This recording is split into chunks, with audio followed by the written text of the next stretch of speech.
அண்ணா சுவாமி அழைக்கின்றாரே, நம்ம அண்ணா சுவாமி அழைக்கின்றாரே. மாயன் மயம் ஆன்மீக சகோதர சகோதரிகள்லாம் என்னுடைய அன்பான பணிவான வணக்கத்தை தெரிவித்துக் கொள்கிறேன். மாயன் மயம் உங்கள் நலன் பொருட்டே இறையருளாலும் குருவருளாலும் சோழி பிரசன்னத்தின் மூலமாக செவ்வாய் பயிற்சியை தொடர்ந்து சொல்லி வருகின்றேன். மற்ற பயிற்சிகள் நீண்ட காலத்தை எடுத்துக்கொண்டாலும் கூட, குறுகிய கால பயிற்சியாக இருந்தாலும் கூட செவ்வாய் பயிற்சி ஒரு அற்புதமான பலனை தரும். அதை நான் தொடர்ந்து 4-5 வருட காலமாக மாயன் மயிலன்னு சொல்லிட்டு வரேன். ஒரு காலத்தில் பார்த்தீங்கன்னா குரு பயிற்சி, சனி பயிற்சி, ராகு கேது பயிற்சியே முக்கியத்துவம் தரப்பட்ட அதுவே முதன்மையாக இருந்து சொல்லப்பட்டது. செவ்வாய் பயிற்சியின் ஒரு அற்புதமான ஒரு பயிற்சியின் குருவினால் எனக்கு வழங்கப்பட்டது. இந்த பயிற்சியை பற்றி பேசுவதன் மூலம், இந்த பயிற்சியை பற்றி தெரிந்து கொள்வதன் மூலம் வாழ்வில் எத்தனை துன்பங்களும் துயரங்களும் வந்தாலும் அதை எளிதில் கடந்து விடலாம். அந்த வகையில் பார்க்கும் பொழுது செவ்வாய் பயிற்சி, அந்த செவ்வாய் பயிற்சி செவ்வாயை பொறுத்த வரைக்கும் ஜூலை, அதாவது பார்த்தீங்கன்னா ஜூலை மாதம் 28/7/2025 சிம்ம ராசியில் இருந்து கன்னி ராசிக்கு பயிற்சி ஆகின்றார். அதாவது பார்த்தீங்கன்னா செப்டம்பர் மாதம் 13ஆம் தேதி வரை, அதாவது 13/9/2025 ஆகஸ்ட் மாதம் அதுக்கு பார்த்தீங்கன்னா ஒரு 48 நாட்களுக்கு கன்னி செவ்வாயாகத்தான் பலன் தரப்போகின்றார். இந்த கன்னி செவ்வாயாக பலன் தரக்கூடிய செவ்வாய் மேஷ ராசிக்கு எவ்வாறு இருக்கும் என்பதை இப்போ நம்ம சோழி பிரசன்னத்தில் பார்க்க போகிறோம். ஒன்று சொல்லிக்கொள்ள ஆசைப்படுகின்றேன். எத்தனையோ பயிற்சிகள் காலங்களை கடந்தாலும் கூட, நம் வாழ்வுக்கு ஒரு தெளிவான முடிவை தரவிட்டாலும் கூட, கலங்கிய நம் கண்களுக்கு அந்த கண்ணீரை துடைக்காவிட்டாலும் கூட செவ்வாய் பயிற்சி மாயன் மயிலான தொடர்ந்து சொல்லிட்டு வரேன். கொஞ்சம் கவனமாக நிதானமாக கேட்டாலே போதும். எத்தனை துன்பங்களையும் துயரங்களையும் எளிதில் கடந்து விடலாம். தனித்து நின்று போராடுகின்ற ஒரு தைரியமும் தன்னம்பிக்கை கிடைக்கும். மாயன் மயம் இதை நீங்கள் தொடர்ந்து சப்ஸ்கிரைப் பண்ணி ஆதரவு தெரிவிக்கிற ஒரு நம்பிக்கை எனக்கு எப்பவும் உண்டு. என் தாய் பிரத்யேகரா விஷ்ணுமாயனுடைய பரிபூர்ணமான ஆசி மேஷராசியில் இருக்கக்கூடிய அஸ்வினி, பரணி, கிருத்திகை 1ஆம் பாதம் அனைவருக்கும் கிடைக்கணும்னு நான் பிரார்த்தனை பண்ணுறேன். செவ்வாய் பயிற்சி விருச்சிக ராசி ஆன்மீக சகோதர சகோதரிக்கெல்லாம் அருமையான ஒரு சந்தர்ப்பங்க. என்னுடைய அனுபவத்தில் கடந்த காலத்தில் சனி பயிற்சியை பார்த்தீர்கள், குரு பயிற்சியை பார்த்தீர்கள், ராகு கேது பயிற்சியையும் சந்தித்து விட்டீர்கள். எந்த விதமான நற்பலனும் கிடைக்காம ஒரு ஏமாற்றமான ஒரு நிகழ்வு தான்.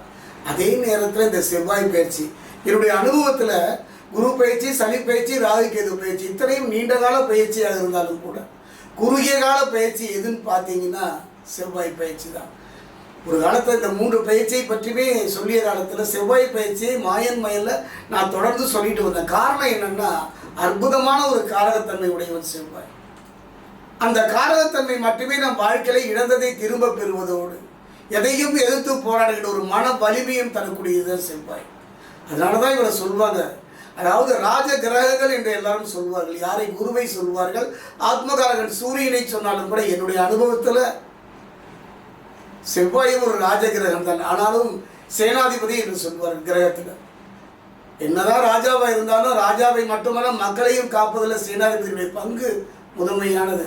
அந்த வகையில் செவ்வாய் ஒரு என்னுடைய அனுபவத்தில் அது பலமாகி விட்டாலே போதும். பலமும் ஒரு மனிதன் வாழ்க்கையில் எல்லாம் இழந்து நின்றாலும் கூட அந்த வெற்றியை நோக்கி நகர்வதற்கு செவ்வாய் துணிந்து விட்டாலே போதும். பலம் புரிந்து கொள்கின்ற ஒரு காரகத்தன்மை உடையவன், சகோதர சகோதரிக்கான ஒரு காரகத்தன்மை உடையவன், அதிகாரம் படைத்த அரசு துறையில் அமர்வதற்கான ஒரு காரகத்தன்மை உடையவன், ஒரு அடி மண்ணாவது சொந்தம் வேணும்.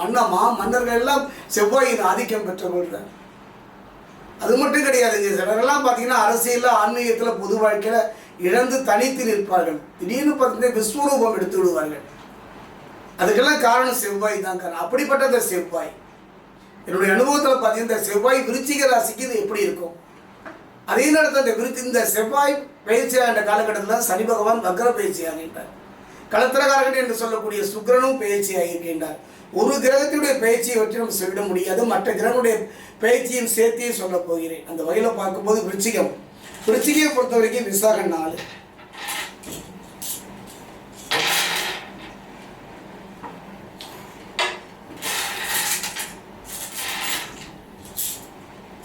விருச்சிக ராசியில் இருக்கக்கூடிய விசாகம் 4, அடுத்ததாக விருச்சிக ராசியில் இருக்கக்கூடிய அனுஷம்,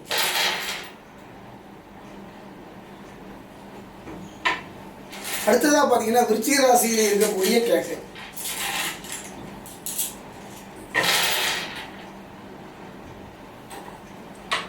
விருச்சிக ராசி ஆன்மீக சகோதர சகோதரிகளே ஒரு அருமையான சந்தர்ப்பங்க. தவிச்ச வாய்க்கு தண்ணின்னு சொல்லுவாங்க, பசித்த வயிற்றுக்கு ஒரு கவலை சோறுன்னு சொல்லுவாங்க.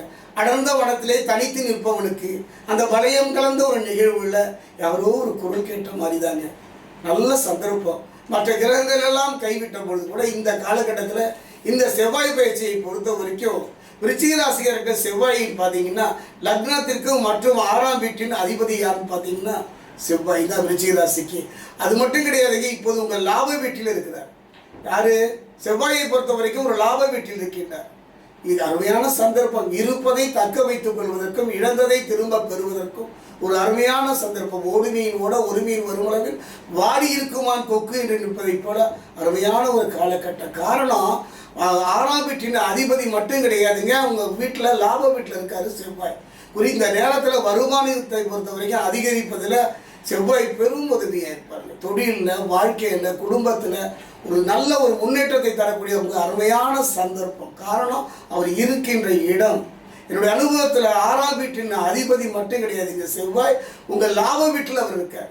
இந்த செவ்வாய் பயிற்சியின் போது இந்த நேரத்தில் வருமானத்தை மட்டுமல்ல, அரசு துறையில் வேலை செய்கிறவர்களா இவ்வளவு உழைத்தேனே, இவ்வளவு திறமை இருக்கிறது, எல்லோரும் உயர்ந்த பதவியை நோக்கி நகர்ந்து விட்டார்னா இன்னும் அப்படியே தானே இருக்க, கவலைப்படாதீங்க. ஒரு அருமையான சந்தர்ப்பம். குளத்திலிட்ட விளக்கு போல பிரகாசிக்கின்ற ஒரு அருமையான சந்தர்ப்பம். படித்த மாணவர்களுக்கு வெற்றி நோக்கி நகர்கின்ற சந்தர்ப்பம். ஒரு தொழிலை போட்டி போட்டு நடத்த முடியாமல் தவித்தவர்களுக்கு ஒரு நல்ல தொழிலை நல்ல முறை நடத்துவதற்கு, வாழ்க்கையை ஒரு நல்ல வேலை அமையல என்று கலங்கியவர்களுக்கு ஒரு நல்ல சந்தர்ப்பம். அரசு துறையில் எத்தனையோ முயற்சி பண்ண எந்த ஆதாயமும் பெற முடியல, எந்த துறையை நோக்கி என்னால் நகர முடியவில்லை என்று கலங்கியவர்களுக்கெல்லாம் ஒரு அற்புதமான சந்தர்ப்பம். வேலை அருமையான ஒரு சந்தர்ப்பத்தை செவ்வாய் பயிற்சியில் விருச்சிக ராசி அடைய போகின்றனர். இருக்கின்ற இடத்தை விட்டு இடம்பெயர்கின்ற ஒரு சூழ்நிலை. வாடகை வீட்டில் இருக்கிறவங்க சொந்த வீட்டுக்கு போகிற மாதிரி, ஒரு துறையில் வேலை செய்கிறவங்க பதவி உயர்வோடு கூடிய அடுத்த துறையை நோக்கி நகர்கின்றவர்களுக்கு, வாங்கிய கடனை அடைப்பதற்கும் கடனே வாங்க முடியாத ஒரு நிம்மதியான சந்தர்ப்பம். இது அத்தனையும் மொத்தமாக செவ்வாய் இந்த செவ்வாய் பயிற்சியில் விருச்சிக ராசிக்கு தரப்போகின்றார். லக்னத்திற்கு மற்றும் 6ஆம் வீட்டிற்கு அதிபதியாக மட்டுமல்ல, உங்கள் லாப வீட்டிலே இருக்கின்ற செவ்வாய் இத்தனை நற்பலையும் தரப்போகின்றார். புரிந்து கொள்ளாமல் உங்களை பற்றி நினைத்த தவறாக நினைத்தவர்களும் உங்களை பற்றி புரிந்து கொள்ள ஒரு நல்ல நிலையை நோக்கி நகர்வதற்கு அருமையான சந்தர்ப்பம் இந்த சந்தர்ப்பம். அதே நேரத்தில் பார்த்தீங்கன்னா செவ்வாய் பெரும் உதவியாக இருக்க போகின்றார். இதுவரை செவ்வாயினாலே எந்த விதமான நற்பலையும் பெற முடியாத விருச்சிக ராசிக்காக நற்பலனை தருவதற்கு செவ்வாய். வருவாய் இல்லாத ஒரு காலகட்டத்தில் வெறும்வாயம் என்ற உங்கள் வாழ்க்கையில் வருவாய் தருவதற்கான சந்தர்ப்பத்தையும் வசதியையும் உங்களுக்கு தருகின்ற அருமையான ஒரு காலகட்டம். தொழிலில் நல்ல பொருளை ஈட்டுவதற்கும் தொழிலை நல்ல முறையில் நடத்துவதற்கும் மதில் மேல் பூனையாய் தயங்கி உங்கள் வாழ்க்கையில் தெளிவான முடிவு எடுக்கக்கூடிய அருமையான சந்தர்ப்பம் விருச்சிக ராசிக்கு. ஆரோக்கியம் நன்றாக இருக்கும். வாங்கிய பணம், சம்பாதிச்ச பணம் அத்தனையும் மருத்துவ சார்ந்த செலவு. களைத்துத்தான் போய்விட்டீர்கள், கண்ணீர் தான் சிந்தி விட்டீர்கள். அந்த நிலை மாறுகின்ற ஒரு அருமையான சந்தர்ப்பம். அதே நேரத்தில் பார்த்தீங்கன்னா எல்லாமே ஒரு சாதகமான சூழ்நிலை. வம்பு வழக்குகள்லாம் உங்களுக்கு சாதகமாக திரும்பும் என்ற சூழ்நிலை. சகோதர சகோதரிகள் மத்தியில் இருந்து வந்த கருத்து வேறுபாடுகள் மாறுகின்ற ஒரு சூழ்நிலை. அதே நேரத்தில் நீண்ட தூர பயணங்கள் செய்யும் பொழுதும் அறிமுகம் இல்லாத மனிதர்களுக்கு வாக்கு கொடுப்பதும் சற்று கவனமாக இருங்க. அகத்தில் போட்டாலும் அளந்து போடுவது என்பதை போல கொஞ்சம் பொறுமையாக சிக்கனமாக இருப்பதே சிறப்பு. தானுண்டு தன் வேலை உண்டு என்று இருப்பது சிறப்பு. குறிப்பாக பார்த்தீங்கன்னா எதிரிகள்னு சொல்லுவாங்க. எதிரிகளை வென்று அந்த எதிரிகளையும் நண்பர்களாக்குகின்ற சூழ்நிலை. காதல் திருமணமாக இருந்தாலும் பெரியவங்க பார்த்து வைத்து திருமணமாக இருந்தாலும் அந்த நல்ல முறையில் நடப்பதற்கான அருமையான சந்தர்ப்பம். எல்லாத்தையும் விட வீண் பழிபாவங்கள்ல இருந்து மனம் கலங்கி உடல் தளர்ந்து வாடிய உங்களுக்கெல்லாம் ஒரு தெளிவான ஒரு நன்மையை நோக்கி நகர்கின்ற அற்புதமான காலம். குறுகிய காலம்தான். கீழே விழுந்துட்டு அப்படியே தோலை தட்டிக்கிட்டு தூசம் தட்டி எந்திரிச்சு வீரநடை போடுகின்ற ஒரு தன்னம்பிக்கை. எதிலுமே ஒரு அசால்ட்டா அலட்சியமாக இருந்தவங்க வாழ்க்கையில் ஒரு புத்தோடி, ஒரு தன்னம்பிக்கை, ஒரு தைரியம் பெறுவதற்கான ஒரு நல்ல மாற்றத்தையும் இந்த செவ்வாய் பிரச்சனை விருச்சிக ராசி அடைவீர்கள். குறிப்பாக பார்த்தீங்கன்னா சனி மற்றும் செவ்வாய் கிரகத்தின் ஒருங்கிணைந்த விளைவை இந்த நேரத்தில் நீங்கள் கருத்தில் எடுத்துக்கணும். அதே நேரத்தில் மனதை கொஞ்சம் அமைதியாக வைங்க. தேவையில்லாத விஷயங்களை தலையிடுவதிலும் தவறான பழக்கம் உள்ள மனிதர்களோட தொடர்பு வைத்துக் கொள்வதும் இந்த காலகட்டத்தில் சனியினுடைய கோபத்தை தரும். அருமையான சந்தர்ப்பம் வாய்ந்தாலும் கூட நல்ல மனைவி, நல்ல பிள்ளை, நல்ல கணவன் அமைந்தாலும் கூட தக்க வைத்துக் கொள்ள வேண்டும். சின்ன சின்ன விஷயத்தில் கோபங்கள் வருவதற்கான ஒரு வாய்ப்பு. சில கருத்து வேறுபாடுகள் வந்து மறையும். ஆனாலும் கூட ஒன்றுக்கு 2 கிரகங்கள் என்று சொல்வார்கள். என்னுடைய அனுபவத்தில் விருச்சிக ராசிக்கு மறைமுகமாக சனி பகவானும் உதவி செய்கின்றார். பிள்ளைகளுடைய படிப்பில் கவனம் செலுத்துங்க. தவறான மனிதர்கள் தொடர்பு இருந்தாலோ, தவறான மனிதர்களுடைய நீண்ட கால நட்பு இருந்தாலும் வேண்டாமே. எதிர்கால நினைத்த ஒரு பயம் இருந்தது அடி வைத்துல, அந்த பயம் கொஞ்சம் கொஞ்சமாக படிப்படியாக நீண்ட காலம். என்னுடைய அனுபவத்தில் 12 ராசி 27 நட்சத்திரத்தில் விருச்சிக ராசிக்கு ஒரு பொற்காலம் நற்காலம் என்றே இந்த செவ்வாய் பயிற்சி செய்வேன். இருந்தாலும் கூட என்னுடைய அனுபவத்தில் முருகன் ஆலயங்கள் 60 வீடு இருந்தாலும் கூட சிறுவாபுரி என்று சொல்லக்கூடிய சென்னைக்கு அருகே ஒரு ஆலயம், இந்த ஆலயம் செல்லுங்க. செவ்வாய்க்கிழமை தான் போகணும் அவசியம் இல்லை. எல்லா நாட்களுமே முருகன் நம் வரவை காத்திருக்கின்றார். அள்ளி கொடுப்பதில் குகனுக்கு நிறைய எதுவுமே இல்லைங்க.